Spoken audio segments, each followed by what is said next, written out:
FIDE. They haven't done anything. Danny Rensch is a fascinating person.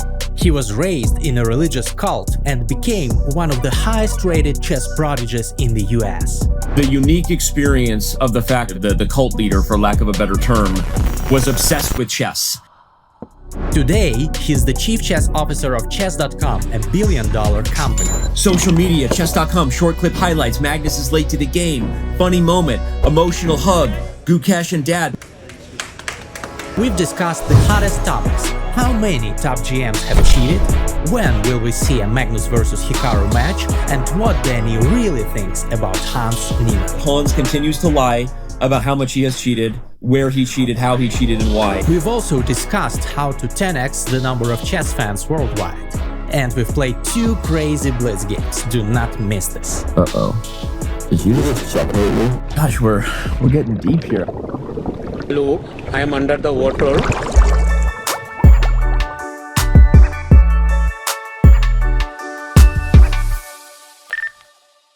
So Danny, when I heard that you are publishing a book about how chess saved your life and about the fact that you said that you were raised in a religious cult and that you had undergone some crazy transformations during your life, I think this is very important for me as a host to delve into, to understand you better as a person.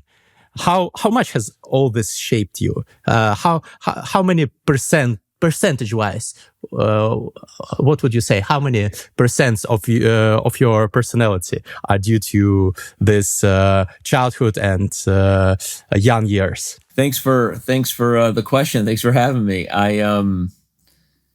It's a big question, because I would say that for all of us, I mean, we're all kind of shaped in our, whatever you want to call it, our formative years, our most our most impressionable years, whatever the science or math is on that these days, is when we're very young, right? And a lot of times those experiences, and for better or worse, the stories we tell ourselves about the things that happen to us often end up shaping who we are, right? And I think with time, and hopefully with the proper sort of self-reflection and work, we can kind of learn to unpack things or acknowledge that, hey, this was super tough, but ultimately I don't ascribe motivation to this person for that thing that I feel was bad or hurtful. Or, hey, this was super hard, and even if there's motivation, I'm actually grateful it happened to me because it made me who I am, right?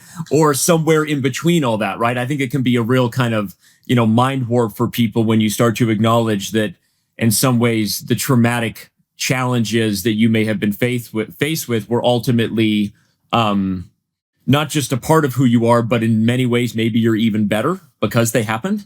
And so that's certainly a perception that I have and carry. And without getting into all the specifics that I'm not really supposed to talk about just yet until the book is actually out, I will say that I had a very unique experience in that my childhood and my experiences growing up in the Church of Immortal Consciousness and the parental figures / authority units over the collective, as we called it, ultimately were both mentor and tormentor for me in many ways. And so I think that there were some positives that helped me be who I am, but there were also a lot of really, really tough things.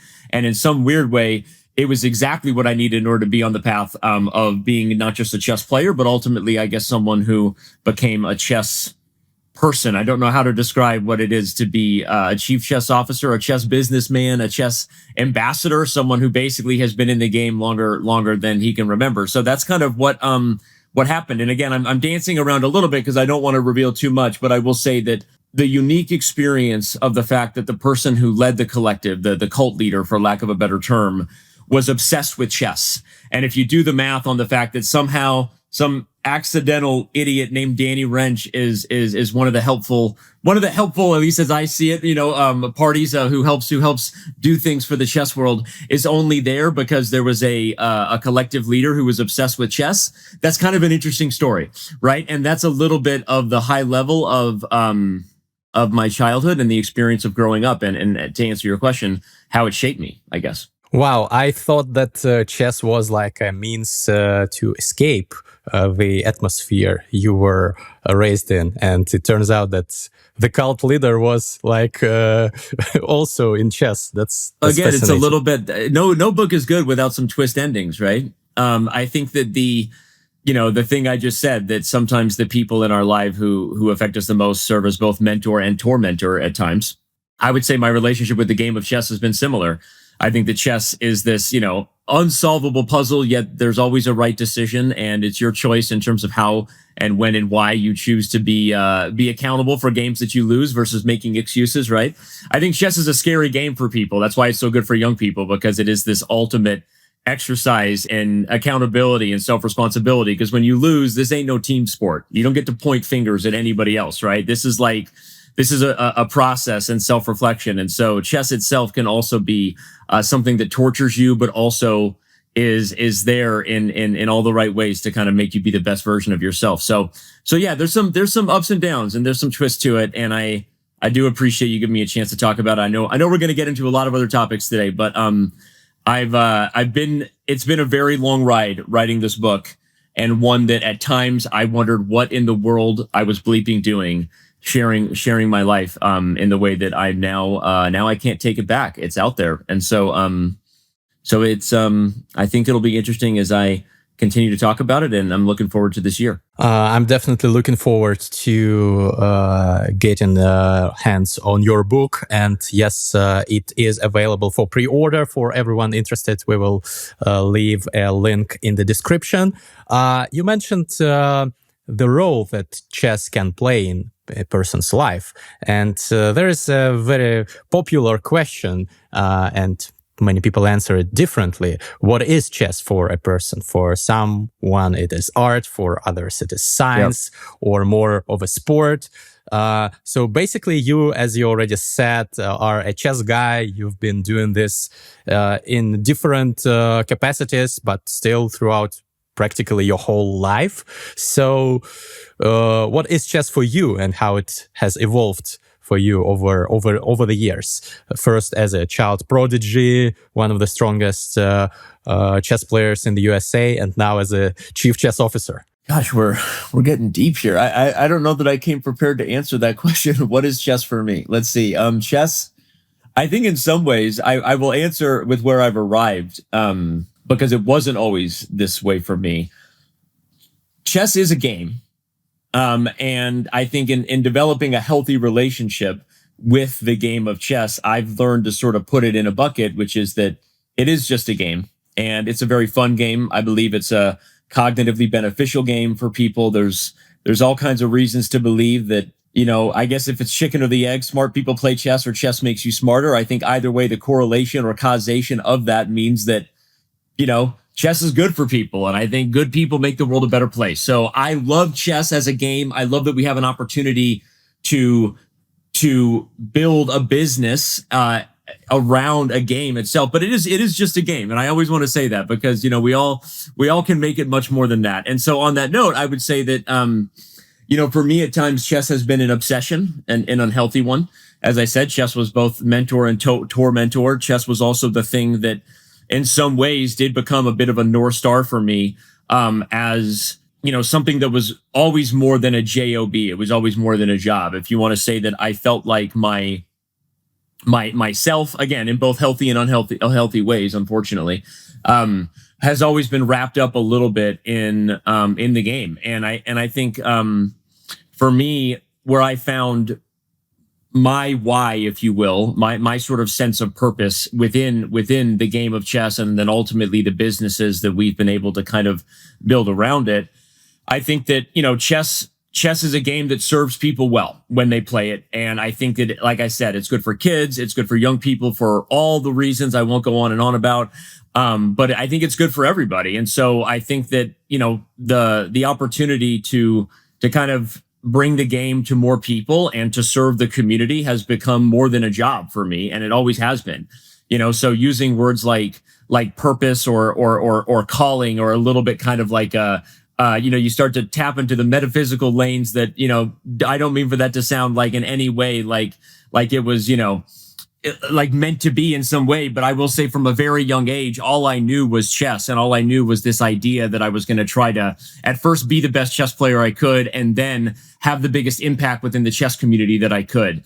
And so for me, I've always found a sense of purpose within what I do within chess that is about more than just it being a job. And that's kind of the best way I can say it. So it is just a game. At times it was an obsession. Now it's kind of it's the tool that I use to kind of serve the greater why of my life, which I think chess is good for people. And so I like to spend my time within it. And it's kind of like my fifth baby. I have 4 kids. And so chess is my thing that I do. And chess.com is the kind of the creation of that, I guess. So I don't know. Maybe that's a little more than you were looking for. At the end of this episode, me and Danny played 2 Blitz games, and I've managed to get winning advantage out of the opening in both of them. Over the last year, I've dedicated quite some time to studying openings, and it shows I've gained a lot of rating. Today's episode is sponsored by Chessbook. It's a great tool that I've recently started using to work on my openings. It's suitable for both amateurs and professionals, even grandmasters use it. By the way, most features are free. Chessbook shows you the most important plans and ideas in any opening. It shows which lines people at your level are most likely to play, so that you can prepare for these lines better. You are also able to connect your chess.com or Lichess account to Chessbook. After this, it shares some cool insights so that you know which lines suit you best. Don't forget to check out Chessbook, the link is in the description. It's chessbook.com/mustreader. They even have some ready-to-learn gambit lines prepared by me. Check out the double Muzio gambit on their platform. You definitely told raised some interesting points. So now you are a cult leader in the area of chess, as some would say. As some have called me, yeah. Yeah. And let's discuss this, because I really admire the job that you and the team at chess.com do, especially as regards to marketing, as regards to content. It is one of my occupations is to advise brands and startup founders on how to grow their clients, grow their brand by producing content. And I always give an example of chess.com because, in my opinion, you guys are the stars of this. Even had I not loved chess so much, I would still be very impressed with that.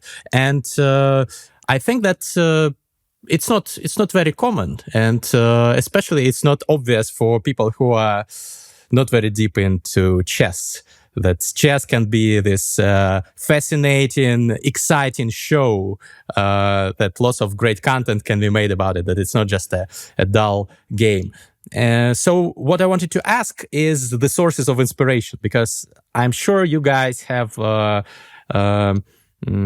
spent some time analyzing how other sports promote themselves. For example, UFC comes to mind. They have great also, I think, team producing content and promoting their ecosystem. So what are the sources of inspiration for marketing and community building of chess.com? We've been doing it for a long time. So if I was to try to pick out some sources of inspiration or maybe some pillars that we've built on, I would say that, the earliest goals we had were to help chess feel more accessible. And, there's obviously a million sub bullets to that word accessibility, I guess, and what we're really trying to do with that. And then I think there's things that, that we've kind of manifested as part of that. Pog Champs on one end, right? Literally a tournament that, kind of changed the landscape online, that was really not about the best chess players in the world playing chess, but just people playing chess who you cared about and having a good time in a way that made the game feel more engaging. But even on the other end, I would argue, like what we do just on a day-to-day basis, covering the top levels of the game, we try to focus on the human elements of who the people are, right? And I think all sports have done that, and some have done it better than others, right? And at times when sports have struggled, you could probably argue it's because they lacked heroes or very clear figures at the top in terms of who and why people were tuning in. Stars drive interest, right? And interest of fans is something that we've always cared about. I think mainly because we felt like the game deserved better. The game deserved a larger audience, and everything we've done to some degree has been about trying to make chess a little more accessible to the masses. And that doesn't have to mean that you're wrapping a ribbon around an elephant or dumbing something down necessarily. It's because you can serve all audiences, all ranges of the spectrum, with the goal of how is this accessible to someone's life? How is it interesting? I mean, the edutainment we did, which was education and entertainment, were the goals, not just observing and watching the best players. It was like, how can we make this exciting? And also, like, what's interesting that someone might take home to their own chess game, right? And feel like they got better because they watched our particular show. And it sounds like kind of easy to say now, because I would argue that the entire landscape is full of amazing creators who are doing this in their own way, with their own voice and their own brand and their own style.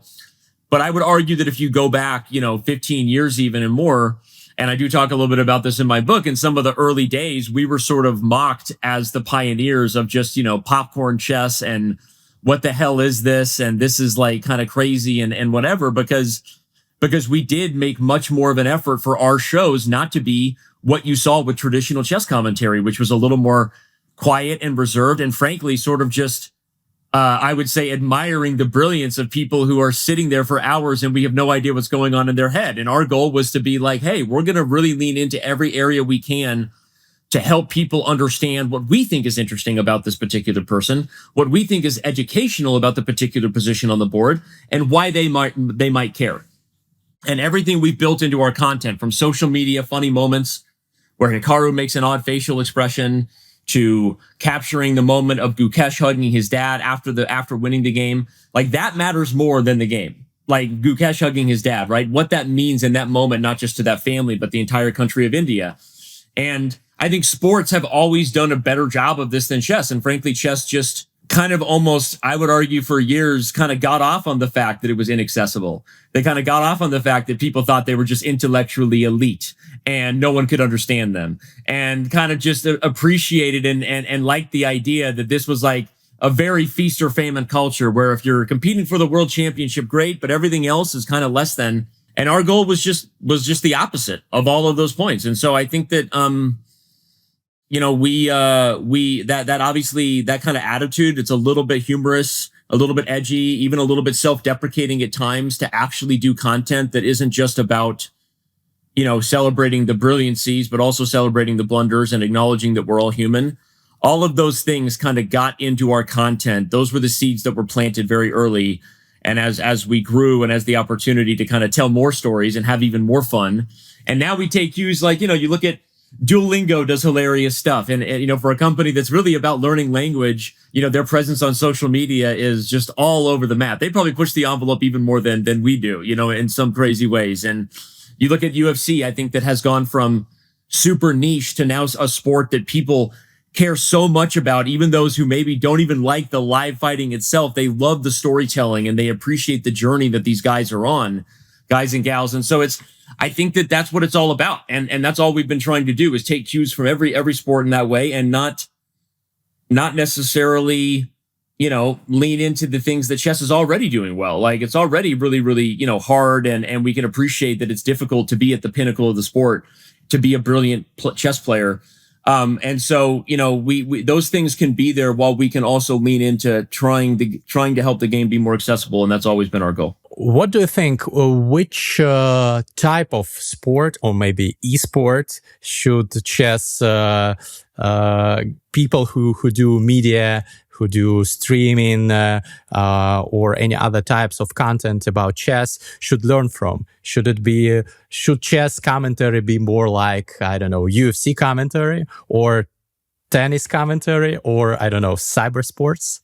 I don't know that we could probably have a several hour podcast deep diving on broadcasts and all the ways that I think the chess world can and should do a better job in how we present our product, right? The product itself is the gameplay, right? Just like the product in the NBA is the basketball on the court, right? The product in the NFL is on the field, and the product in the Premier League, whatever that means. And we build stories and develop fan engagement and hopefully cultivate loyalty around the stars, the characters within it. That's the kind of, the broader ecosystem that you're trying to drive.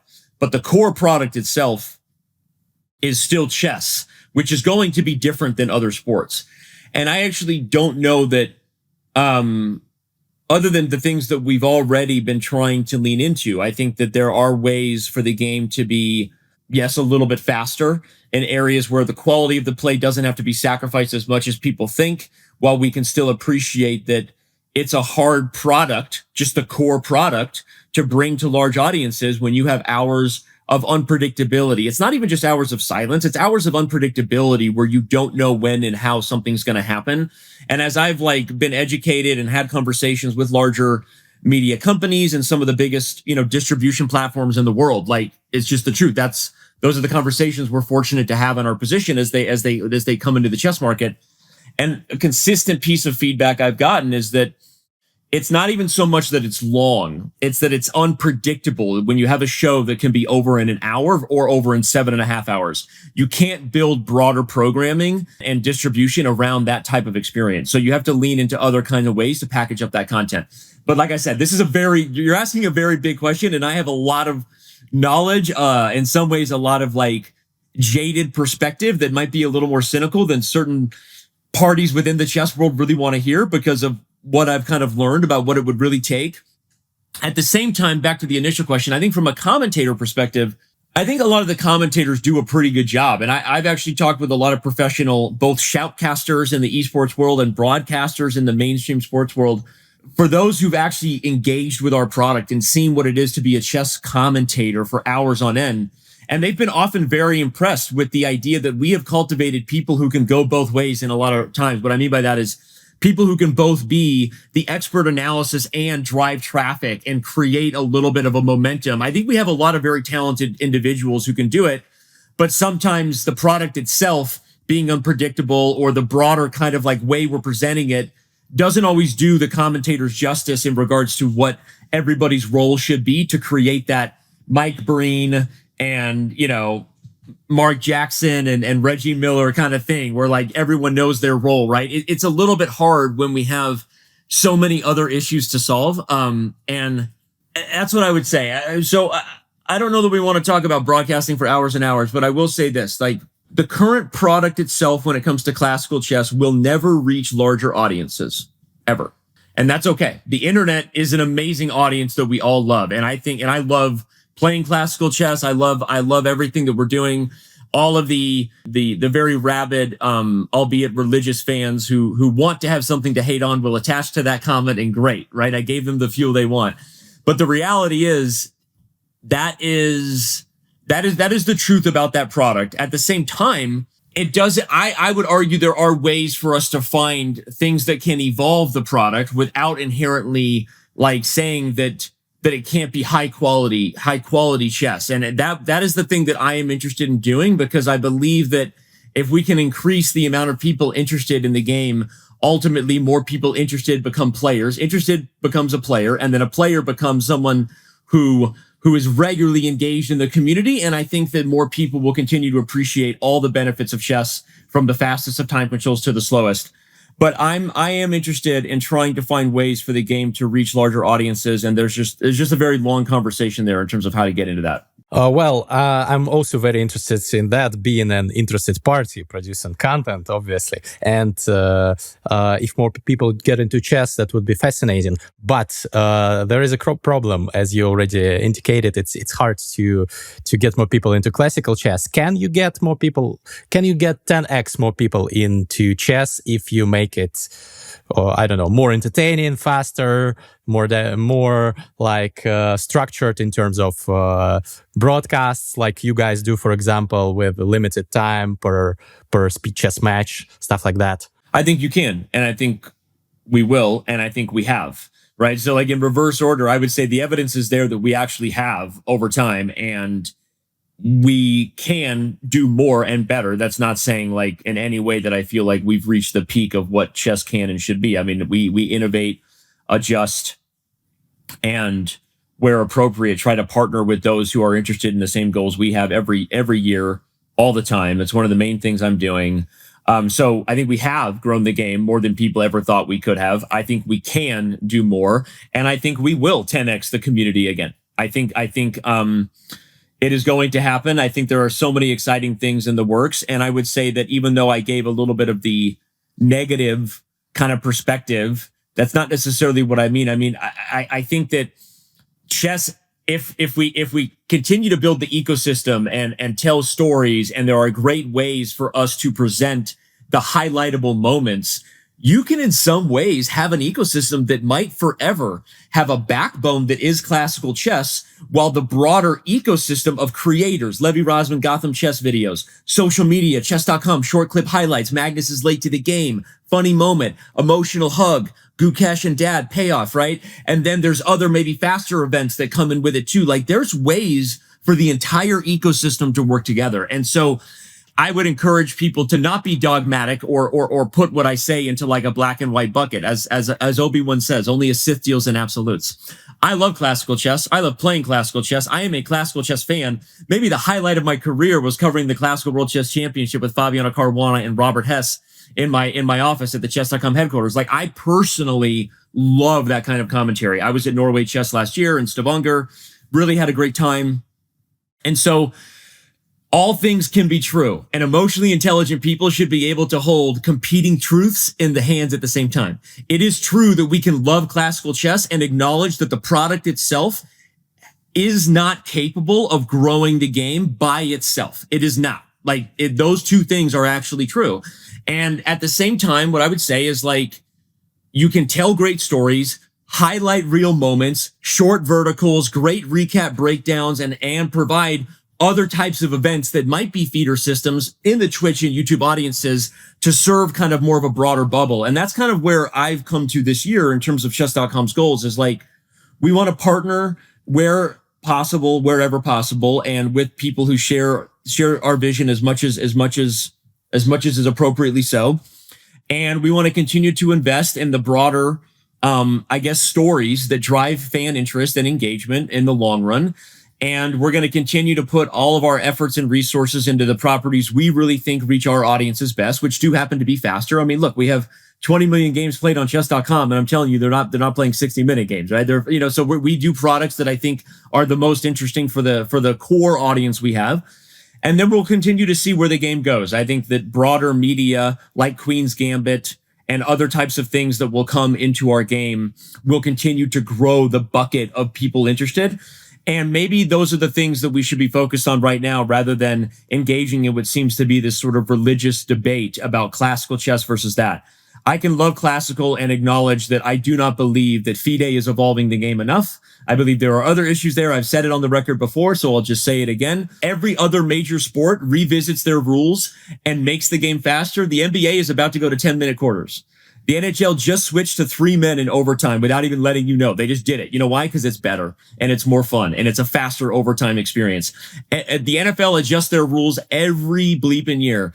I believe this is a matter of time, and we should embrace the idea that we can serve audiences and also acknowledge that our world is asking for a different kind of product. I don't think they're listening to that. I don't think that they're seeing the big picture on that, but that's okay. And I still think we can grow and build a great content ecosystem around the fact that classical chess will always be a core part of it. So to summarize this part of the discussion, in addition to some external media influx of new people, like some new Netflix stuff, for example, coming out, in addition to adjusting the format to make it more watchable, what would be the key factors for growing Chess 10x? Because it's quite an ambitious goal, I would say. Well, I mean, you dismiss the key factors. If I'm not allowed to say that broader media storytelling, meaning a show on Netflix and or a movie by A24 and covering the cheating scandal. I mean, look, like just this year, Magnus was just on Joe Rogan. The BBC just announced that it has this like essentially Top Chef baking show coming out, which I've known is coming for quite a while. So now I can talk about it. It's exciting. David Howell did that last year. We lost him for some commentary days while he was recording it. So again, we've kind of know this is coming. We're very excited about this. So like Joe Rogan, BBC, Netflix is premiering an Untold episode, which is, if for those of you who don't know, it's their sports investigative, documentary. Untold does an amazing job really telling the untold true stories. And so that'll be fascinating. Ben Mesrick is writing a book about it, along with a screenplay in conjunction with Emma Stone and Nathan Fielder for a movie that is produced by A24. This will be a major Hollywood film.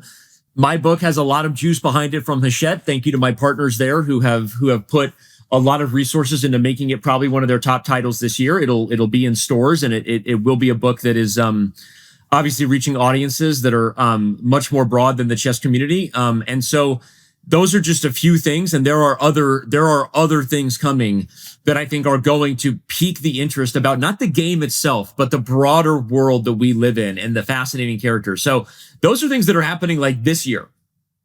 And there are others. Like I literally cannot think of others because Annie, our amazing vice president of partnerships, she has it all in her head. So like she knows it, but there's so much going on, and we're trying to help wherever possible. I think that those are things that are going to continue to bring people to the game because they're interested in who we are, not what we do necessarily. That's okay.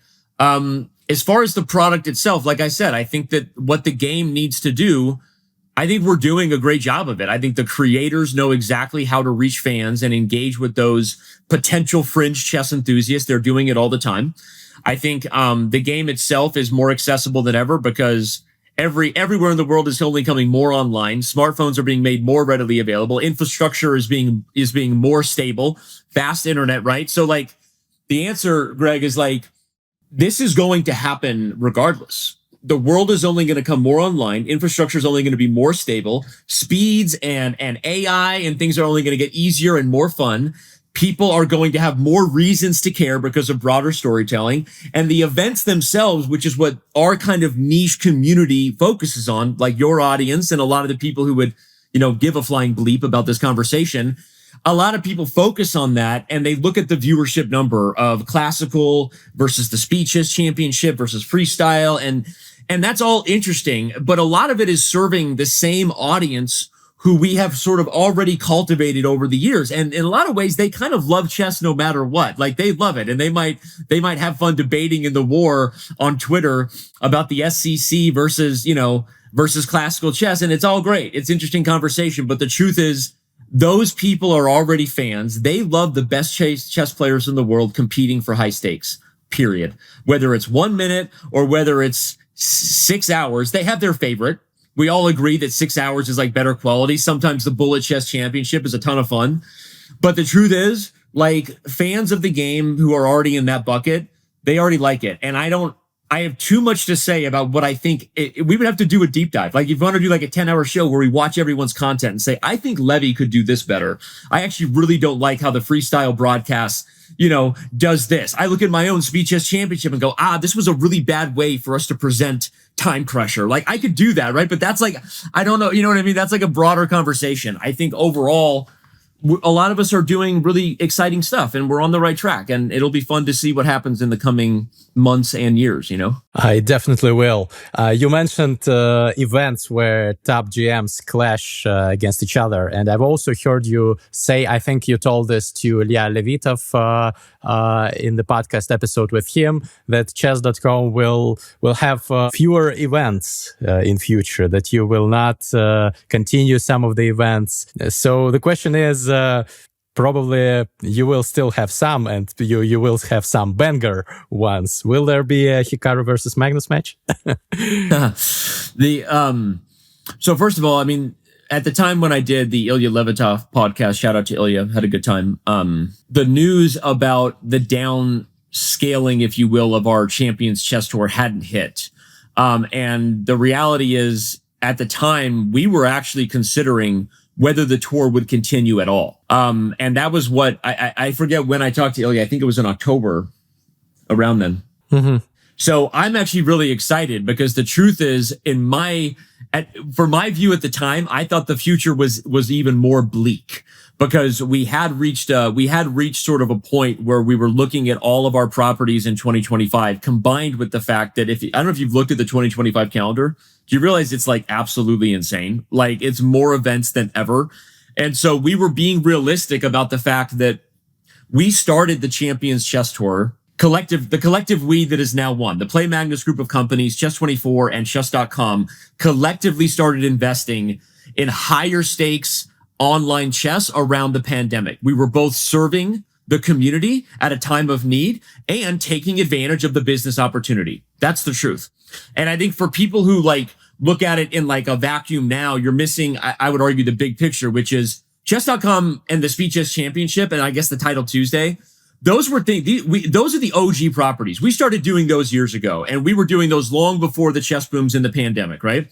The Champions Chess Tour, the Chess.com Global Championship, the Rapid Chess Championship, some of the major properties we launched around that time were to provide a service in a void of need for the professionals and to take advantage of the business opportunity of doing so. And we did so. And in many ways, we collectively, as two separate companies that became one, I would argue, we raised the bar and did amazing stuff for chess. We pumped millions of dollars into the ecosystem, including at a time, I think the peak year of 2023 was definitely over 4 million, if not more, in online prizes events. And so, and the intention was also that maybe these properties themselves would grow into being larger things, whether you call it move into over the board chess and compete as an organizer or just see what happened, right? Maybe esports sponsorships would do really well. And so we didn't quite know, but we did our best with it. And what we saw toward the end of last year was that a combination of things. Chess.com was starting to be viewed as a competitor by all of these, like whether it was FIDE or the Grand Chess Tour launching just 2 new events, right? Or now there's Freestyle, which is just 5 new events that came out of nowhere, right? So like, and I didn't like the feeling of that. That's not what we started. Me as the person who's been at the helm here for a long time. If you look at us in a 5-year vacuum, it looks like we were investing a lot and trying to like take over this competitive online chess world. But if you look at us from like a 15+ year view, we have always partnered with over the board organizers and tried to help tell good stories, make great content, provide good coverage, and bring audiences to their events. And there was a little bit of a reality check for me that not only were we literally struggling to find dates on the calendar, but the purpose of the event almost felt like it had kind of gone away a little bit. And so we were being honest that it just didn't make as much sense for us to continue to do this. Then what came along and what's happening now, which is super exciting, was this partner in the Esports World Cup. And so at the time of telling Levitov, there was intentions, rated R, I guess, reveal on this podcast that we might not be doing a tour at all in 2025. And what ended up happening was a really great opportunity with the Esports World Cup for the Champions Chess Tour to continue in a way that not only served as an amazing online qualifying backbone system for the Esports World Cup, but actually in a weird way, the tour is now having downscaled a little bit, doing better than ever. And I don't want to speak out of turn, but there are a lot of interested sponsors. We are actually looking already at whether we're going to be expanding the tour again in the future. So like in a weird way, I would argue that, when we all think of growth, you think of expansion. Sometimes a healthy part of growth is contraction, right? Expansion, contraction, expansion, contraction. And I think in some ways, if you don't take a moment to ask yourself why you initially were doing what you're doing and whether it is still serving that purpose and what you should do going forward, that you're not being realistic and you might actually be being neglectful, right? Unchecked growth becomes cancer, as they say, which is maybe a morbid analogy to make. But what I would say is we didn't want to just grow and compete. We want to do things that are deliberate, thoughtful, and serve a real purpose. And we really do like where the tour has landed. We love the Esports World Cup. I love seeing the esports teams come into our industry and provide these opportunities for top players, support their livelihoods. This is like a dream come. I wanted this years ago when we first did the Pro Chess League. I could go on and on about how excited I am to see what's happening with the esports teams. And if this proves successful, maybe we then slowly rebuild again from a place that feels a little more stable. And I will say that right now, a lot of signs are pointing positively that is going to be the future. So that is the answer to that question. And I'm glad that you gave me the opportunity to address what I said on Ilya Levitov's podcast. The Hikaru-Magnus match is a really unfortunate, casualty of a really, really crazy time. I've spoken on this before on the State of Chess. I saw you posted a Twitter question and someone said to ask me about that. What I said on State of Chess was true then, and it's true now. We had every intention of doing this match. In fact, it was one of the things we were most excited about with the acquisition that Magnus and Hikaru both knew we were working on. But what happened immediately after the acquisition? St. Louis, September 4th, Magnus Carlsen and Hans Niemann, and the world exploded. We literally had assets. You should talk to my team. Not that you would need to double check. Like, we had assets to announce this thing literally at the end of August. We were thinking about doing it in October. That's how soon it was going to happen, 2022. Then we got hit with this massive thing. We brought on another partner who had a lot of momentum behind them at the time. I think I've been on record about this. It was Mogul Moves. Together, we were trying to build it into being even bigger than it would have been if we had just fully pulled the trigger, which we couldn't anyway because of the cheating scandal. And then, long story short, without revealing details, that wouldn't be fair to the whole story, the sponsors didn't work out. The sponsorship that was supporting both of us from how do we bring the momentum that Mogul Moves had? Remember, they did chess boxing, and the opportunity that is Magnus versus Hikaru Nakamura together. There was a lot of excitement and momentum, and ultimately it fell apart. And so we suddenly woke up with this idea that we loved with one, we kind of missed the window. Two, the sponsorships we had fell through.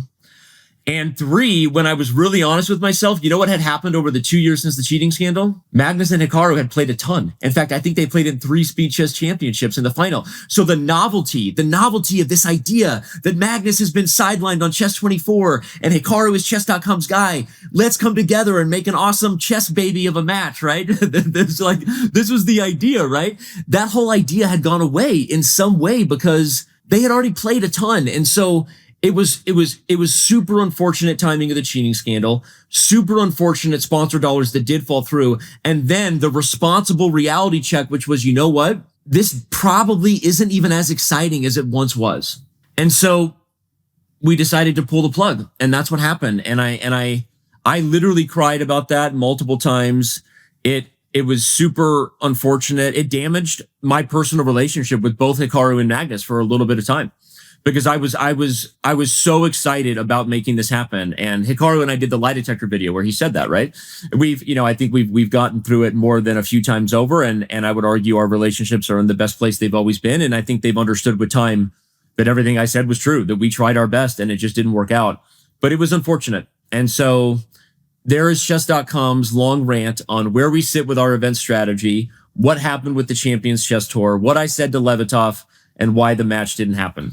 So you're welcome. Thanks for the detailed explanation. Last clarification, because I didn't fully get it. Why has the cheating scandal somehow hindered the possibility of organizing the match? It should have drawn even more attention. Or you're not wrong that from an eyeballs perspective, that makes sense. But if you consider what we were actually dealing with under the hood, I mean, Hans Niemann was accusing us of a crime. He was accusing us of conspiratorial acts to basically, and then suing us for, hundreds of millions of dollars, right? The resources and the mental emotional bandwidth were not available at the time. There are those who have, Hans's perspective in that and would say that Magnus accused him and Chess.com made the whole thing worse. We have our side of that, and a lot of that will be coming out in the Netflix Untold episode, so people should be tuning into that. Eric and I were interviewed for a long time as part of that. Although I think Hans and Magnus will definitely steal the spotlight of that episode, as they should, because the scandal was about them, not us. But we were interviewed and we were asked our part in it in terms of what Chess.com did. Why did we write the Hans Niemann report? Why did I disqualify Hans from the Chess.com Global Championship, and our perspective on that? And so what was going on under the hood at Chess.com at that time was explosive. It was wild, and we were stressed, and I don't know that I have ever been more stressed in my life than what was going on, because it was a highly unfortunate thing that I don't think any of us wanted to happen. Speaking for myself, Eric, Hans, and Magnus, and let alone Hikaru, who still somehow randomly got named in Hans's lawsuit. No one really knows why. So I think that you are right that we missed an opportunity. Like straight up, we missed an opportunity to do something super special and cool for the fans.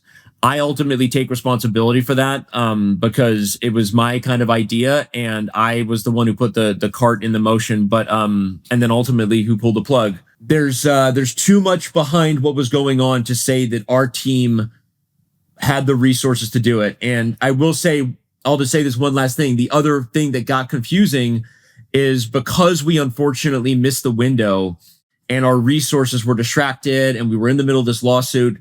Then some of the thing that people wanted, because Hikaru and Magnus had started playing each other a whole bunch, and in the Speeches Championship, some people were like, "We want Hans Magnus," and Hans Magnus was not going to happen because neither of them really wanted it, right? And so the reality is, it became such a wild, just bumpy road that it just didn't work out, and so there was nothing broader to it besides what I've already said. And if I could go back and put us on a different train in the multiverse, I would try, maybe. I don't know. I mean, I don't try to live that way. I'd rather learn from what happened and re-choose it than wish something didn't happen. So we learned a lot from what happened, and what happened. And here we are. It's unfortunate that the match between Hikaru and Magnus didn't happen, and I'm sorry to chess fans. Yeah, I'm sure it was very, very challenging, very tough at that time. I wanted to ask you, I know that many things probably will be revealed in the Netflix movie, so we will not spoil what you said there. But looking back at the situation and now and seeing how it all turned out and what's going on now, for example, Hans being in top 20 in classical and achieving some things with his chess career, and also gaining quite a lot of fans. Whenever somebody speaks negatively about Hans online, I see lots of comments of people who say that you are hating him for the wrong reasons, or you should not be hating him at all, that he's a great guy. So this is a very polarizing topic currently in the chess internet. Are you surprised that this is how it all played out? That because some people still believe that Hans should face some consequences for what he did. Some, like Dubov, even refuse playing him, but others are big fans of him. Were you surprised that this all happened like this? I mean, no, I'm not surprised that it went the way that it did. I think something that gets the level of attention it did, both within the community and without, probably has enough complicated moving parts, to justify that, right? I mean, there was a lot of complicated moving parts. I am going to hold back a little bit on this topic, just to be fair to both our NDA and agreement with Netflix, to not do any digital commentary on the subject until it's out, as well as the fact that I actually get into this subject a lot in my book, and I tell probably even more fully my side of the story, from when we first started dealing with Hans when he was 12 years old on our website, to what I observed with Hans Niemann as he drastically increased his cheating on chess.com, despite what he says now. I stand by what we've said. Hans continues to double down, I think unfortunately so, about the narrative that he didn't cheat as much as he did, because I think he's had an opportunity and has an opportunity to really come clean in a way that people probably really would rally. But I think a lot of people see it and rightfully believe there's more smoke to it than leads. At the same time, that's between Hans and his fans. That doesn't mean that Magnus was right to do what he did necessarily. I don't know. And that doesn't mean that there isn't another side to the story that is critical of chess.com for reasons that I understand. And again, so I'll say what I just said again, summarized.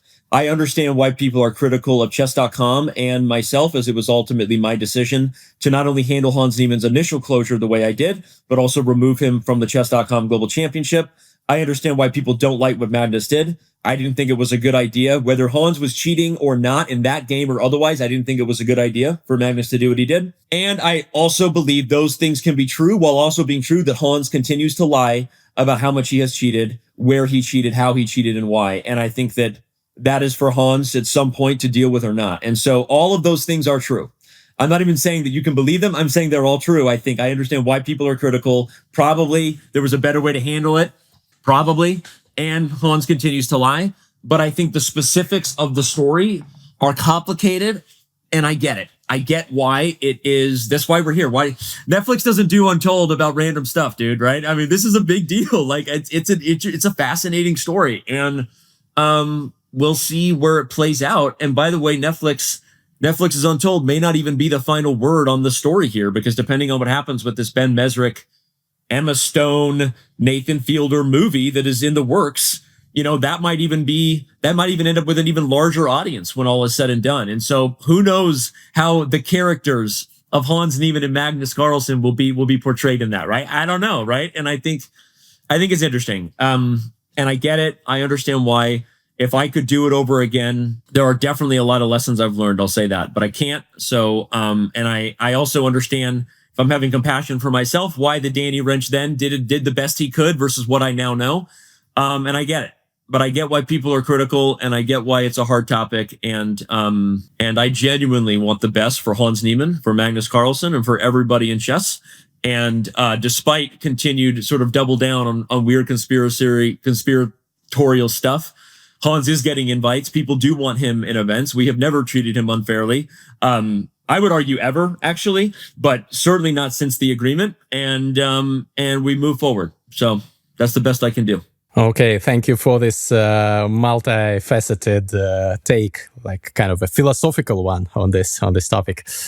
Since we touched upon it, I don't want to discuss cheating like for too long a time period, because it has been discussed very, very thoroughly on this channel, even with Kramnik several times. But I still want to ask your opinion on the future of this sphere, because some chess players from the very top or amateurs of all levels, some chess players believe that the future is bleak, that with this new smart ways to cheat, it will become more and more easy, less detectable, and cheating will be everlasting, and it will be everywhere. Others say that it's a cat and mouse game, new methods of detection,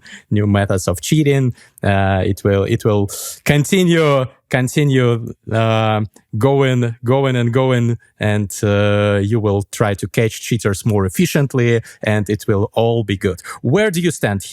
Are you an optimist in terms of fighting cheating, or what's your take? Tough questions, right? I am an optimist, I would say, across all things in life, and cheating is no exception to that.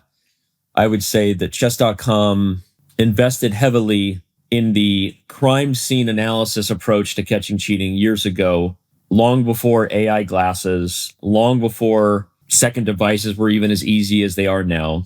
And we did that for a reason, because we knew we could not control the environment, and we knew that catching someone with murder weapon in hand was not the appropriate way to tackle cheating at scale. So what I would say is, this is also in my book. I dive deeply into the rated R history of how we got there and the real crisis we were dealing with, which I would say was actually even worse years ago. The reality is, chess has a very difficult task here, right? It is not like cheating in other sports where blood doping can make you better and more capable with steroids or PEDs, but you still have to execute.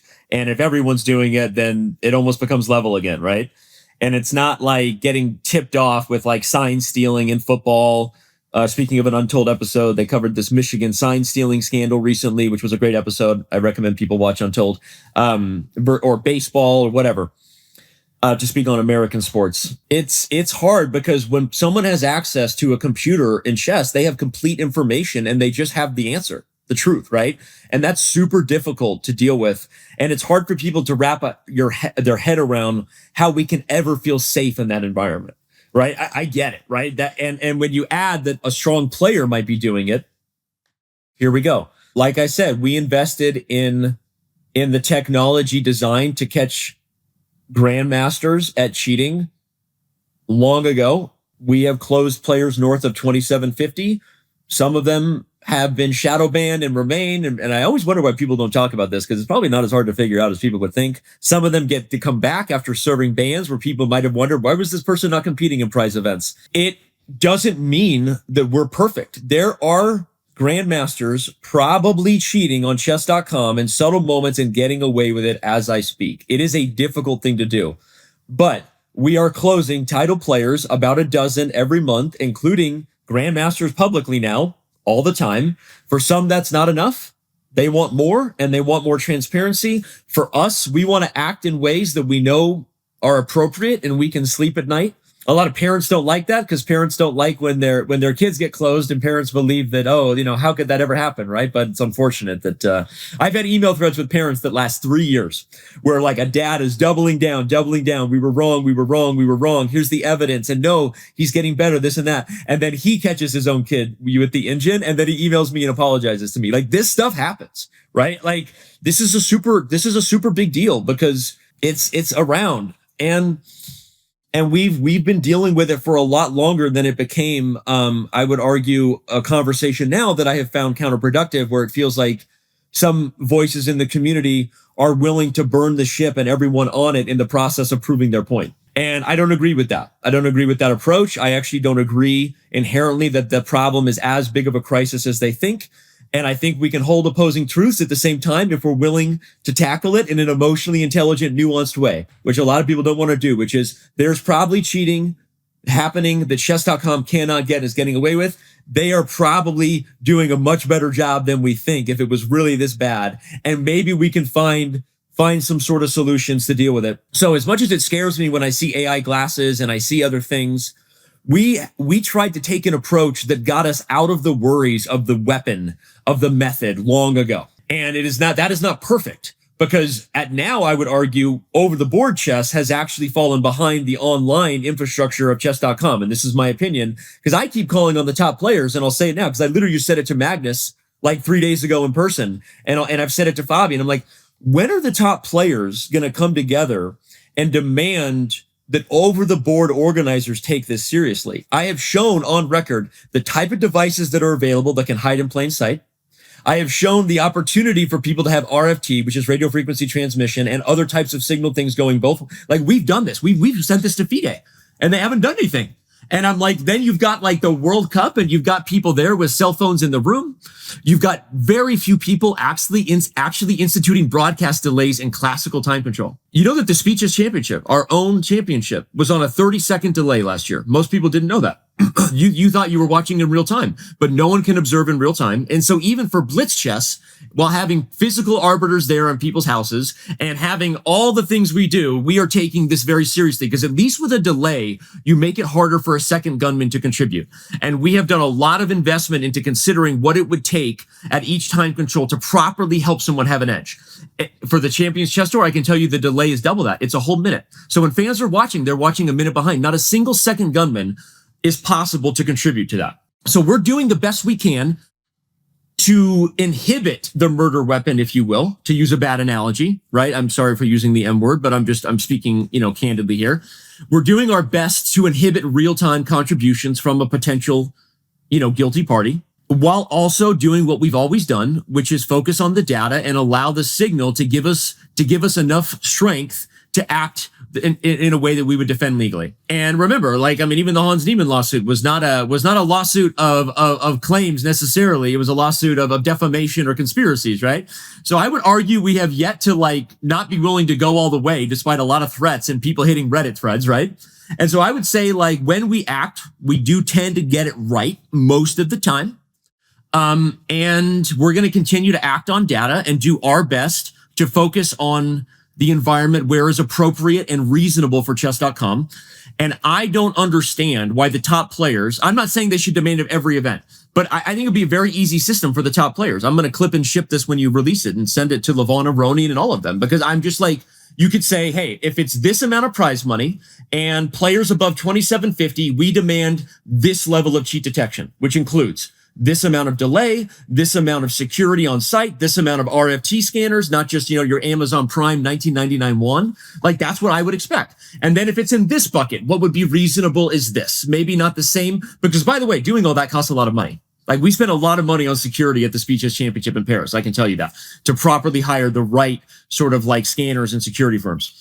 So I would argue, as a biased person who's going to be accused of being biased no matter what I say, so I might as well speak my truth, that the real problem is that over-the-board organizers have not taken this seriously. They continue to pretend like it's not a potential issue. They don't act with delays, while even chess.com and online chess is acting with more delays and putting in more infrastructure to try to catch it, while also relying on data. And I would say, where are the top players asking for more accountability from FIDE and other organizers in this area? That's my question. I fully agree that cheating is a serious problem offline as well. And I believe that you guys are doing a lot to combat cheating online as well. But my follow-up question is, how can you be optimistic about this problem if, for example, Fabi said that, I don't remember, I think 11 out of top 100 have been banned by online platforms at some point of time for cheating. And if 11 out of top 100 have been banned, probably there are others, at least some, who haven't been caught. So this is like a very significant problem. If there are, for example, 20 people out of 100, and that's a conservative estimate, I think.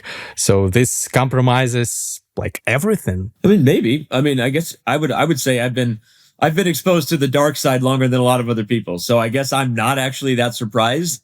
And I would say that very few people cheat again. People tend to not believe what we're capable of catching if we're speaking about the numbers that Fabi references. And so I would say the amount of people who have cheated again, it's like very, very, very small.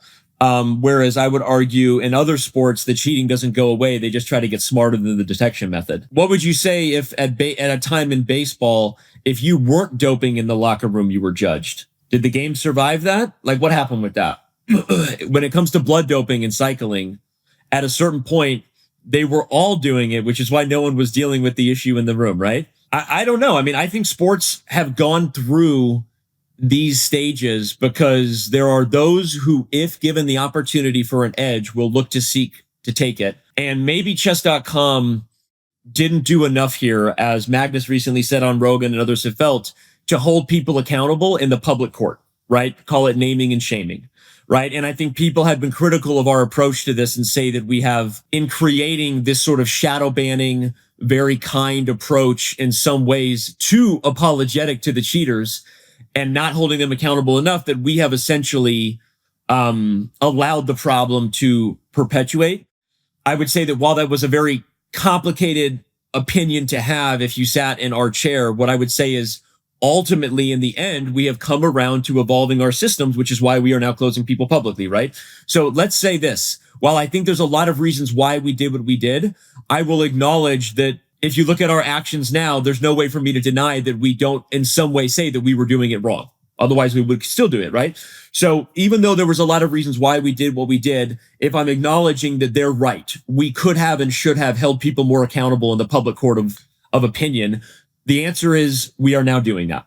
And I think with time and with people getting more named and shamed, there have already been grandmasters named and shamed. There will be more in the future. I think we will be in a position at some point where maybe the capital punishment fear can start to deter a little bit.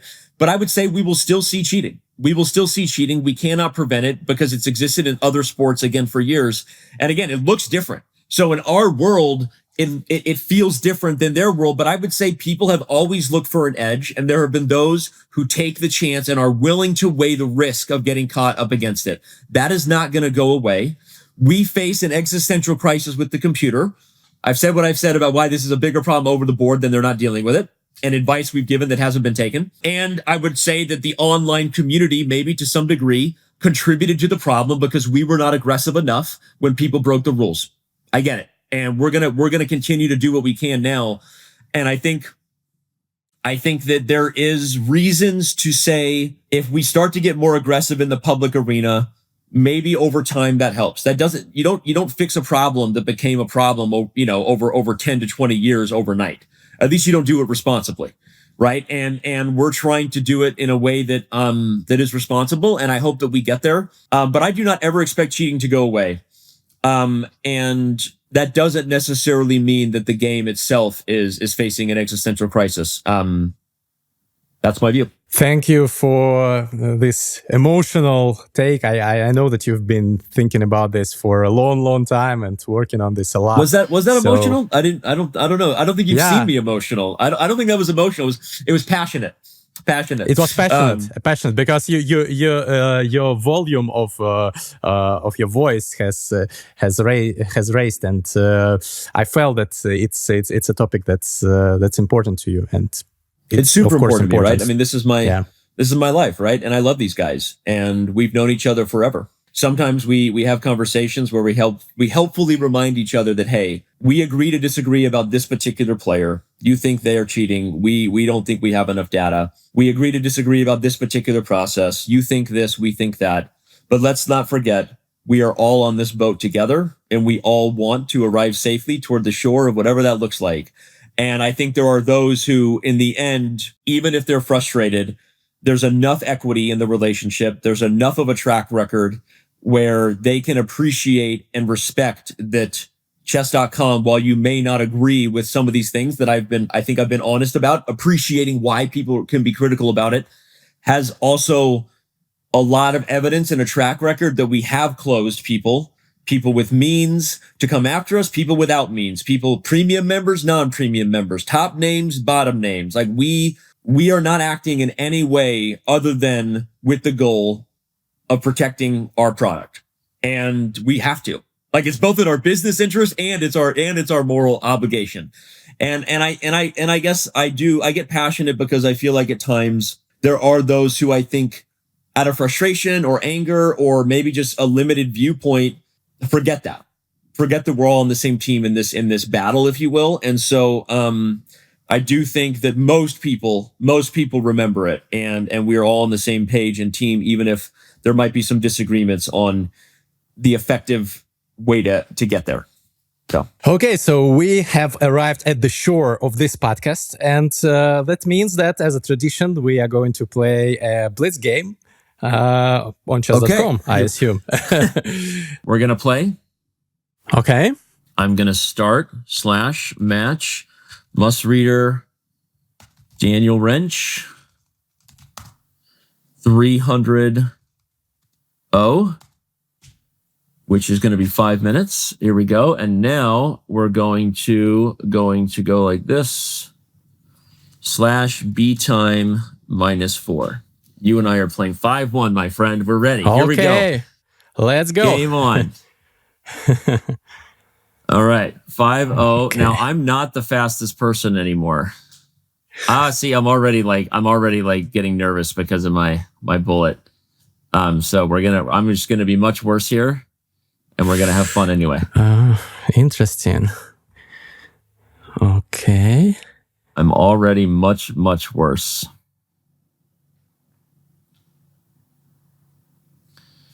Yep. We're gonna play. Okay. I literally pre-moved knight to c6. I don't know what I was thinking. I didn't expect 3d4. I expected 3 knight f3.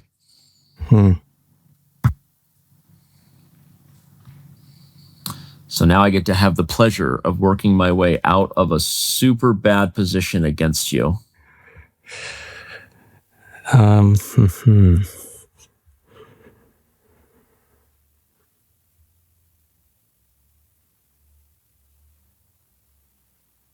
Oh, and no increment coming to save me. This is going to be wild.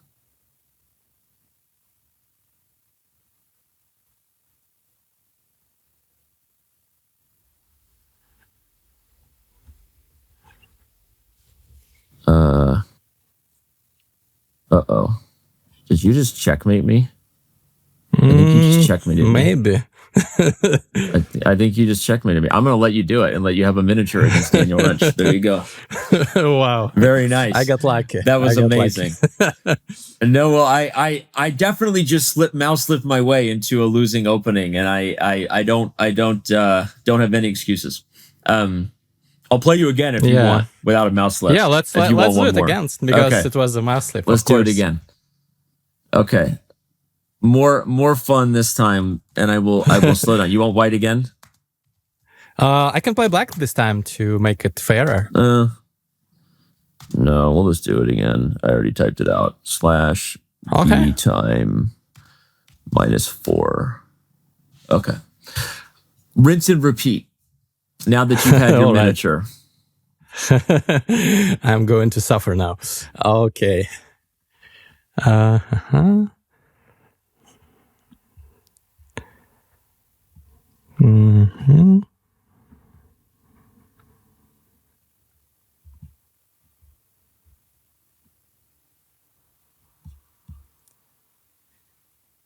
No, you're a strong player. I just realized you're 2,300. Good Blitz player. It's my peak rating. Okay. I've had some good results recently. streak. Yeah. We'll play this way.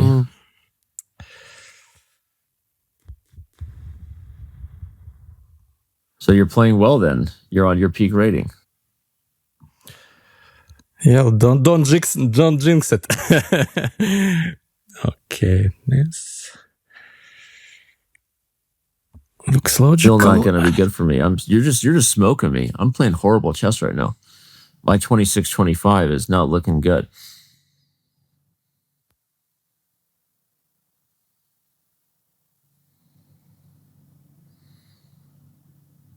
A loss of the exchange. That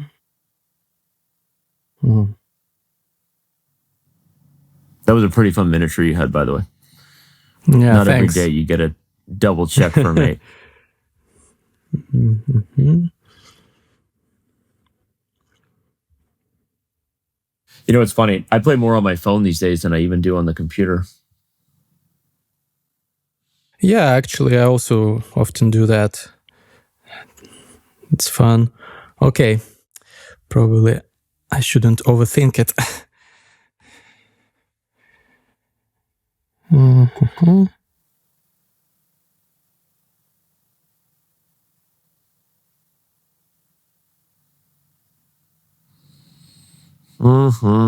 Okay, this looks logical. Simply a bad position for me. But not over yet, unlike the last one where I was literally, double checkmated. Yeah, it was brutal. It was brutal. Maybe what I did was unnecessary, but okay.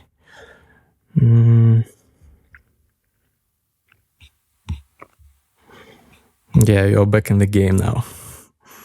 Probably. Yeah, but my time, we both used about 50% of our clocks. So not ideal for me.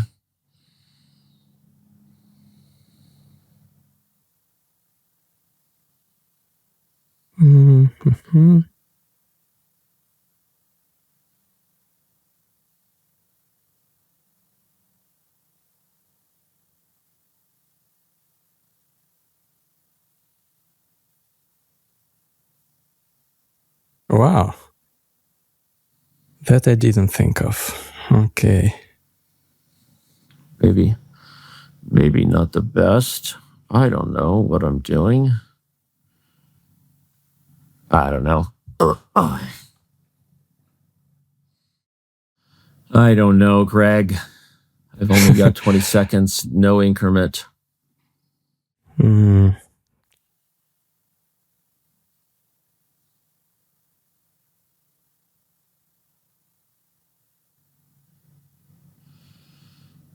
Trying not to lose on time if I can.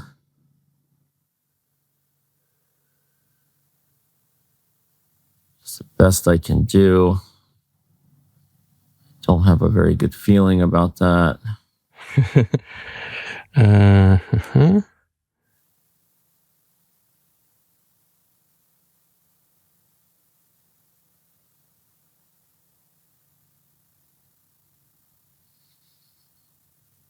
I don't. Okay. Maybe I should have put my work on the B file. But okay.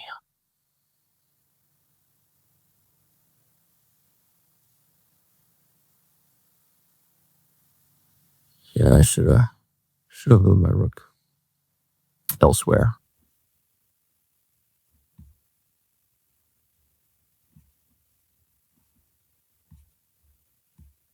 Oh. Apparently I can't move.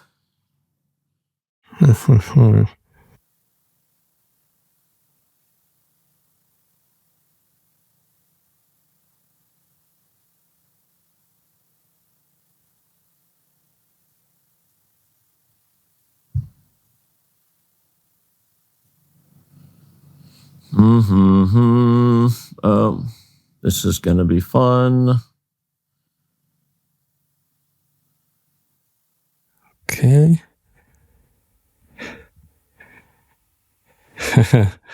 Tactics. Tactics, my only chance. Oh, what did I do? Okay. It wasn't very clever, of course.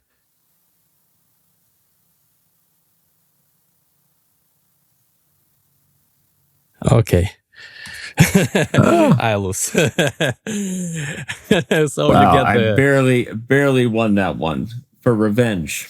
I think if we play again, you probably beat me. Now knowing how good you are at bullet, I think maybe 5-1 is a little too much for me without increment anyway. Yeah, but I'm disappointed in both my openings. What?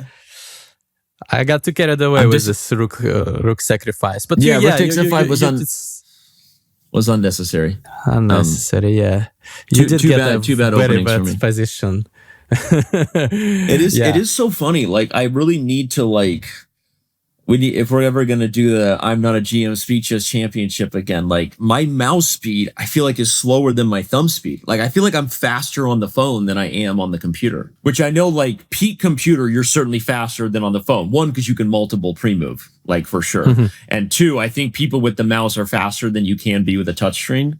But it's all about what you play. Like I would say that probably the last time I played on the web was the last time I played an event for our site, which was like, I guess like the team battle championship thing, like Anish Giri's team. So I remember. It doesn't feel as natural for me anymore as the phone. So okay, so I trained you a little bit. Anyway, cool. You did. You trained me, and you got yourself a miniature. So yeah. Thanks for the fascinating discussion. So guys, please write your opinions in the comments. Looking forward to finding out whether you like this episode or not. What did you take away from it? I always read the comments and try to respond to the thoughtful ones. So see you there, and don't forget to subscribe and stay tuned for upcoming content. Dennis, thank you so much.